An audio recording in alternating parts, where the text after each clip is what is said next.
అనకాపల్లి జిల్లా మాకవరపాలెం మండలం గీడుతూరు గ్రామంలో పెన్షన్ పంపిణీ కార్యక్రమంలో పాల్గొన్న అనంతరం స్పీకర్ చింతకాయల అయ్యన్న పాత్రుడు కోటవురాట్ల మండలం జల్లూరి బ్రిడ్జ్ వద్ద సుకలాయల చెరువు మల్లావరం వాటర్ ఛానల్లో ఇటీవలే గండిపడిన ప్రాంతాన్ని పరిశీలించారు. అనంతరం ఆయన మాట్లాడుతూ భారీ వర్షాల కారణంగా వాటర్ ఛానల్ గండిపడిన ప్రాంతాన్ని వెంటనే పూడ్చకపోతే సుమారు 850 ఎకరాల పంటకు నష్టం వాటిల్లే అవకాశం ఉందని తెలిపారు. గండిపడిన విషయం తెలుసుకున్న వెంటనే తక్షణ చర్యలు చేపట్టాలని, గండి మరమ్మతుల కోసం అధికారులు అంచనాలు వేయాలని ఆదేశించినట్లు తెలిపారు. దిగితే బాగుంటుంది అంటే అది బురద అనుకుంటాండి. అది బురదగా పట్టుకుపోయింది కదా.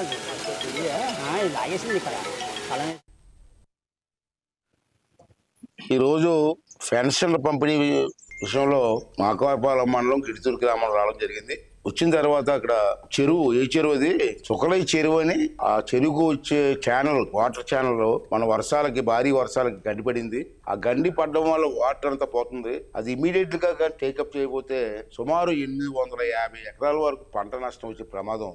నేను ఎలాగా గిడితూరు వచ్చాను కాబట్టి ఒక స్వయంగా నేను కూడా రావాలని చెప్పి అధికారులు, ఆర్డీఓ గారు, అధికారులు, ఎండిఓ గారు అందరూ కూడా ఆఫీసులు కూడా నన్ను ఫాలో అవడం జరిగింది. ఇప్పుడే నేను వెళ్ళి చూశాను. చాలా ఇమీడియట్ గా టేకప్ చేయాల్సి ఉంది. అయితే ఇప్పుడు టేకప్ చేస్తే ఉన్న నీరు కూడా పోతుంది. అంచేత ముందు ఎస్టిమేషన్ వేసి నేను నిన్న కలెక్టర్ గారితో కూడా మాట్లాడిన విషయం. కలెక్టర్ గారి కాలతో ఎంత డబ్బు ఇస్తున్నారు. అంచేత ఎలాగా డబ్బు ఇస్తున్నాం కాబట్టి పర్మనెంట్ గా ఇక్కడ 8లో నుంచి వచ్చినటువంటి వాటర్ ఛానల్ కానీ కాదు డ్యామేజ్ అయినటువంటి గట్టు కానీ ఇమీడియట్ గా చేయడం కోసం ఎంతైనా ఎస్టిమేషన్ తయారు చేసి దాన్ని పూర్తి చేయాలని చెప్పి ఆదేశాలు కూడా ఇవ్వడం జరిగింది ప్రభుత్వం నుంచి. దాన్ని టేకప్ చేస్తాం.